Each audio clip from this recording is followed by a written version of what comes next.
शिक्षक साथियों, आज का हमारा पहली जानकारी है लाइब्रेरी खिड़की। यानी लाइब्रेरी खिड़की क्या है।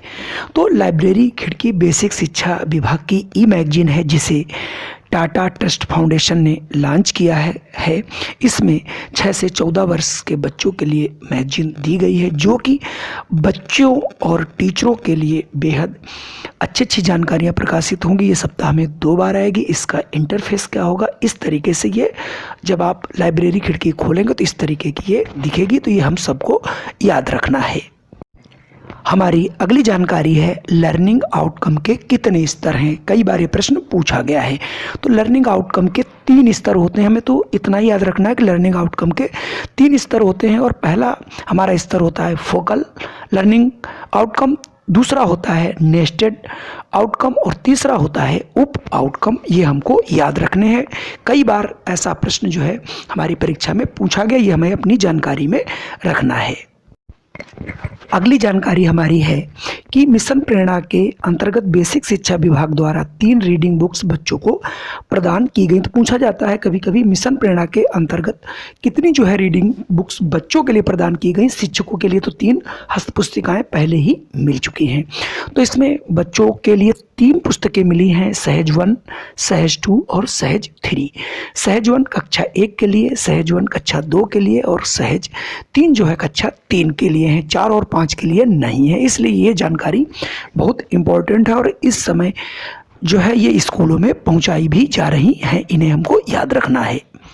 हमारी चौथी जानकारी है कि लर्निंग गैप को कम करने के लिए मिशन प्रेरणा ने किस हस्तपुस्तिका का निर्माण किया है। ये प्रश्न बहुत बार पूछा गया, इसलिए हमने इसको यहाँ पर स्थान दिया है कि लर्निंग जो गैप है उसको कम करने के लिए ध्यानाकर्षण मॉड्यूल का प्रयोग किया गया है, जो कि हमारे जो शिक्षक बंधु हैं उनके लिए बहुत ही उपयोगी है, क्योंकि उसमें बहुत सी टेक्निक्स दी गई हैं जिससे हम बच्चों को बहुत आसानी से समझा सकते हैं कि कोई भी लर्निंग आउटकम कैसे प्राप्त किया जाए।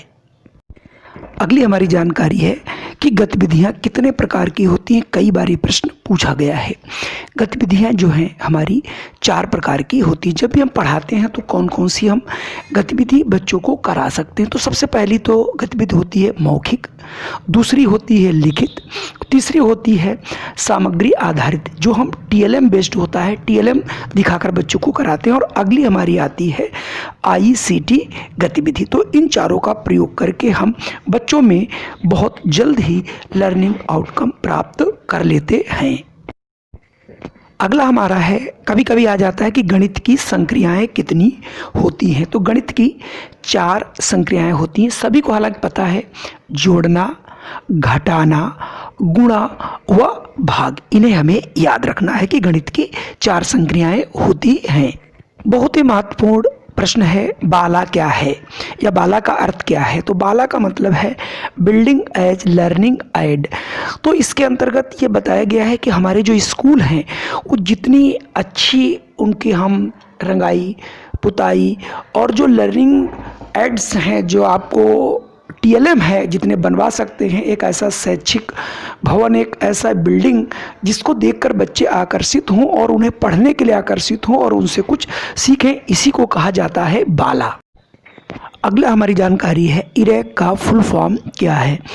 इसमें जितने भी मॉड्यूल्स हैं उनका जब टेस्ट होता है उसमें E, R और A और C का सभी का मीनिंग पूछा जाता है, बार बार अलग अलग, सबका याद रखना है। तो E फॉर होता है एक्सपीरियंस, R फॉर होता है रिफ्लेक्शन और A फॉर होता है एप्लीकेशन और C फॉर कंसिडरेशन। तो ये हमको याद रखने हैं और इनमें से कभी न कभी कोई न कोई एक प्रश्न जरूर आता है, इसलिए यहाँ पर इस प्रश्न को हमने यहाँ पे रखा है। अब कुछ जानकारियाँ बहुत गहराई से भी पूछी जाती हैं। तो मिशन प्रेरणा के लोगों में कितने रंग हैं।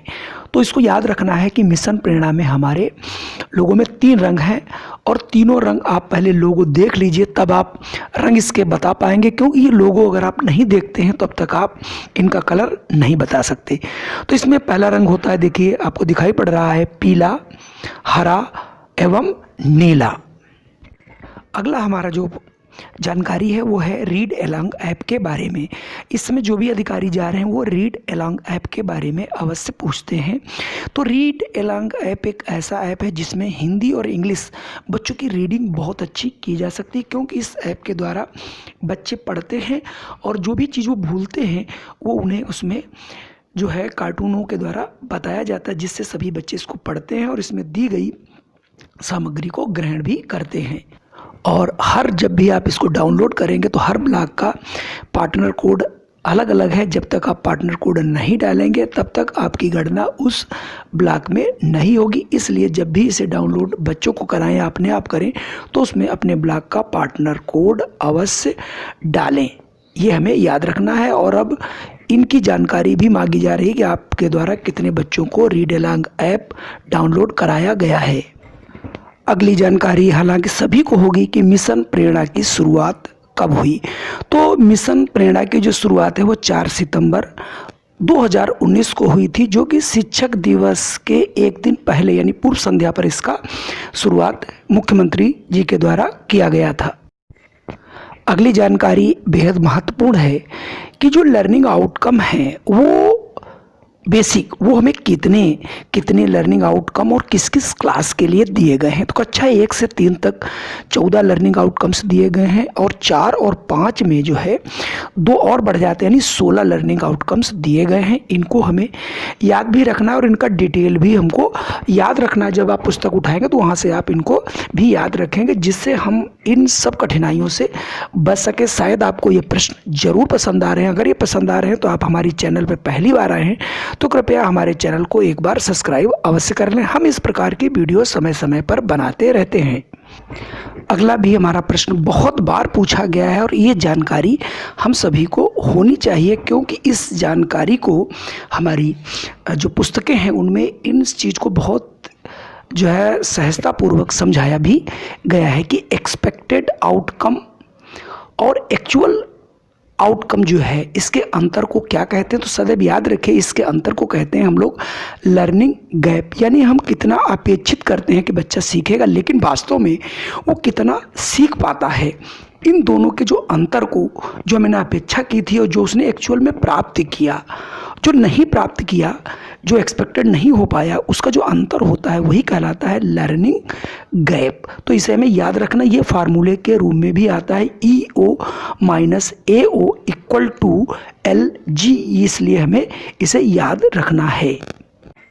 अगली जानकारी अति महत्वपूर्ण है जिसे हमें याद रखना है। अगली हमारी जानकारी है मिशन प्रेरणा की ई-पाठशाला के दूसरे सत्र का शुभारंभ कब हुआ। तो इसका आरंभ हुआ था 21 सितंबर 2020 को। ये इसलिए किया गया क्योंकि इसके पहले जो पाठशाला बनाई गई थी, जो लगाई जाती थी, वो हमें जो भी सामग्री मिलती थी, जो भी कंटेंट मिलता था, उसको हमें व्हाट्सएप के थ्रू भेजा जाता था गार्जियनों को। बहुत से गार्जियनों के पास व्हाट्सएप नंबर नहीं थे या उनके पास एंड्रॉयड मोबाइल नहीं थे, इसलिए मुख्यमंत्री जी ने इसे 21 सितंबर यानी 2020 से ई पाठशाला का दूसरा सत्र प्रारंभ किया, जिसमें आपको जो कंटेंट मिलेगा उस कंटेंट को आप सोमवार, बुधवार, शुक्रवार व्हाट्सएप पर भी प्रेषित करेंगे। और जिन बच्चों के पास, जिन गार्जियनों के पास ये मोबाइल की सुविधा उपलब्ध नहीं है, वो स्कूल में आकर सोशल डिस्टेंसिंग को रखते हुए कार्य को लेंगे और उन्हें समझेंगे और अपने बच्चों को वो सामग्री कराएंगे। और उसके बाद उस सामग्री को स्कूल में ला कर के फिर चेक करना रहता है। इसमें प्रत्येक सप्ताह सोमवार को ही पूरा कंटेंट आ जाता है कि कक्षा 1, कक्षा 2, कक्षा 3, कक्षा 4, कक्षा 5, कक्षा 6 यानी 1 से लेकर के 8 तक क्या क्या बच्चों को पढ़ाना। और अगली भी जानकारी हमारे सभी शिक्षक बंधुओं को है कि प्रेरणा लक्ष्य क्या है और प्रेरणा लक्ष्य कितने हैं। तो प्रेरणा लक्ष्य 10 हैं, जो कि हमारे हिंदी भाषा के 5 और गणित के 5 लक्ष्य हैं। यानी कक्षा 1 से लेकर के 5 तक भाषा के 5 लक्ष्य हैं और 1 से लेकर 5 तक गणित के भी 5 लक्ष्य हैं कि किस किस कक्षा को भाषा में क्या आना चाहिए और गणित में क्या आना चाहिए। ये भी प्रश्न बहुत बार पूछा गया है, इसलिए यहाँ पर इसे बताना अति आवश्यक था। ये थे आज के 15 प्रश्न। अगर आपको हमारा वीडियो पसंद आया तो कृपया हमारे चैनल को सब्सक्राइब कर लें और इसे अधिक से अधिक लोगों में शेयर कर दें, इसे लाइक कर दें। और इस प्रकार की वीडियो अगर आप पाना चाहते हैं तो आप हमारे व्हाट्सएप नंबर से भी जुड़ सकते हैं। हमारा व्हाट्सएप नंबर है, आपको स्क्रीन पे आ गया है, जिसे आप देख करके नोट कर सकते हैं और ज्वाइन लिख के हमें भेज सकते हैं। धन्यवाद।